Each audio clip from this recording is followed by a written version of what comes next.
Hello' মই ইমান মোৰ ইউটিউব চেনেললৈ সকলোকে স্বাগতম জনাইছোঁ। মই মাছৰ ৰেচিপি এটা বনাবলৈ ওলাইছোঁ। ৰেচিপি ঠিক তেনেকুৱা নহয়, মইনো আপোনালোকক বনাওঁ কেনেকৈ আপোনালোকক দেখাম। বলক ভিডিঅ'টো আৰম্ভ কৰোঁ।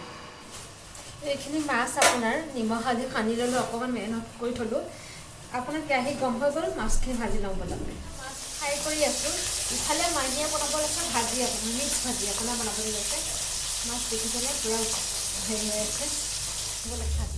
মোৰ আপোনাৰ মাছ ফ্ৰাই ৰেডি হৈ গ'ল। এতিয়া কেৰাহী যিহেতু পূৰা গৰম হৈয়ে আছে, আজি মাছৰ কাৰণে আপোনাৰ যোগাৰ এইখিনি লৈছিলোঁ। পিঁয়াজ ডাঙৰ চাই 4টা লৈছিলোঁ, এটা বিলাহী পিচি লৈছোঁ, আদা নহৰু আৰু খিচমিচ 4টা। এইবিলাক বনাই লওঁ। গেছটো অকণমান বৰকৈ দি লৈছোঁ, অকণমান পিঁয়াজটো ভাজি লওঁ। অকণমান পিঁয়াজটো অকণমান চেণ্টটো কমালৈকে, যিহেতু পিঁয়াজৰ চেণ্ট এটা থাকে, চেণ্টটো কমালৈকে মই অকণমান ভাজি ল'ম। তাৰপিছত আপোনাৰ বিলাহী খিচমিচ আদা নহৰু পেষ্ট দুটা মই দি দিম।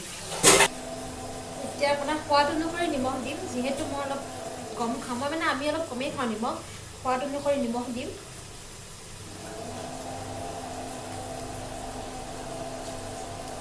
সোৱাদ অনুসৰি নিমখ দিলোঁ। অলপমান ৰং গুড়ি,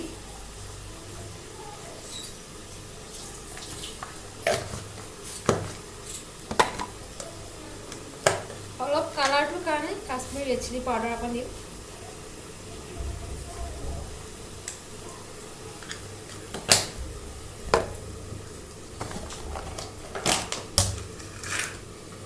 মটৰ কেইটামান,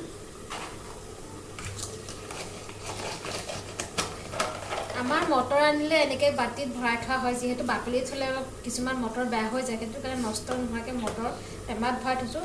আপোনাৰ 3-4 দিন আপোনাৰ ধুনীয়াকৈ থাকি যায়। মটৰ এনেকৈয়ে থওঁ আমি। দুটামান কালজিৰা,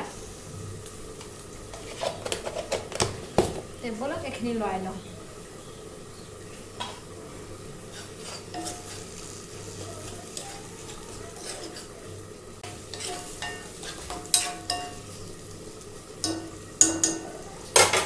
যিহেতু এইখিনি অকণমান ভাজিব লাগিব, মই 2 মিনিট সময় অকণমান গেছটো চিমত দি পেলাই ভাজি ল'ম।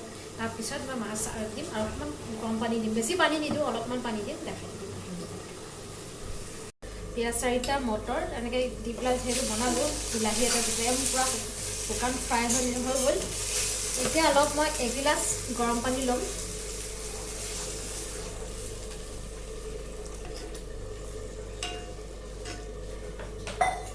গিলাচ গৰম পানী দিছোঁ। ইয়াৰ আৰু পানী নিদিওঁ, ইয়াক শুকাব লাগিব, যিহেতু মই মাছখিনি দিবলৈ আছে।